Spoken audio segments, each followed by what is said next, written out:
Hello, welcome back to From Soft Serve, and today is a special one because it is a side-by-side comparison of 4 different areas in Dark Souls 2. And I'm comparing Dark Souls 2 Scholar from 2015 and my Scholar of the Second Sin preset slash Dark Souls 2 Lighting Engine preset, because it is powered by Dark Souls 2 Lighting Engine. But I wanted to do a little quick prefacing to say that my mod is a love letter to Dark Souls 2. And this video is not to say, oh my god, the original looks so bad. I actually think the original holds up amazingly well in these comparisons, and there are things I prefer about the original. Like, for instance, Majula, I'm getting close, but it's hard to balance the volumetric fog versus how the original game obviously just had a simpler fog setup, so it's harder to balance the visibility and the colors, but I'm getting closer. And you can download the most recent version of Second Sin, which I uploaded last night, which will be exactly what you see here. And as far as the other areas, Harvest Valley, I need to up the brightness a bit because mine is a little bit too dark. Forest of the Fallen Giants, I need to up the green quantity in my mod and the visibility a little bit, and maybe tone down the volumetrics. As for Heidi's Tower of Flame, or Hyde's Tower of Flame, I need to tweak it a little bit. I need to add a little bit more blue to the image, and the distant scenery I'm still in the process of replacing.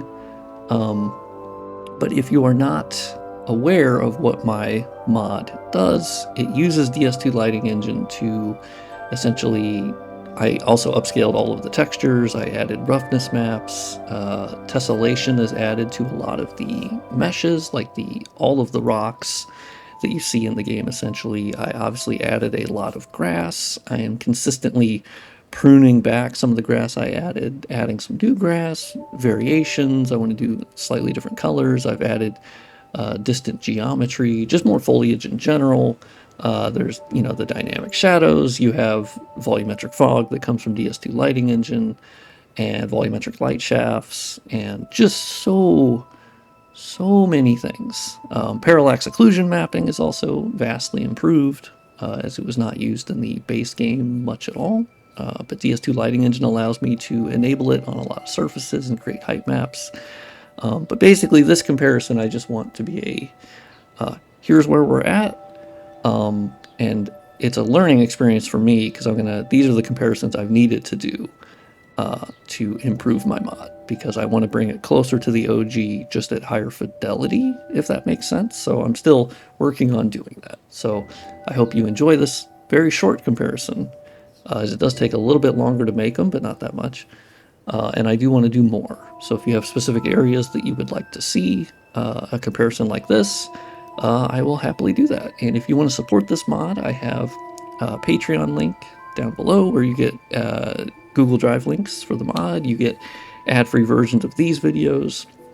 I have a coffee link, Ko-Fi, PayPal. It super helps. It's the only reason I'm able to work on Dark Souls 2 like 10 hours a day sometimes, commonly. And I'll have a DS3 mod that I'm going to go full-time on very soon, once DS3 Lighting Engine comes out.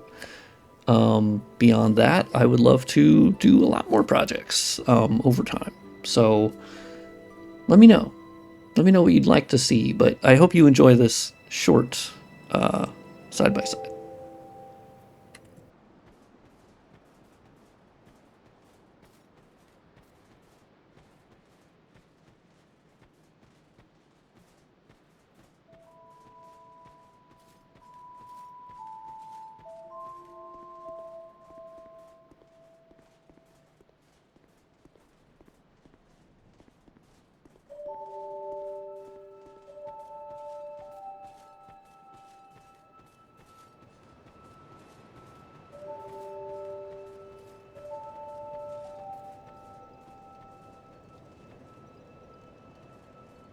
Bearer of the curse, seek souls, seek the king, lest this...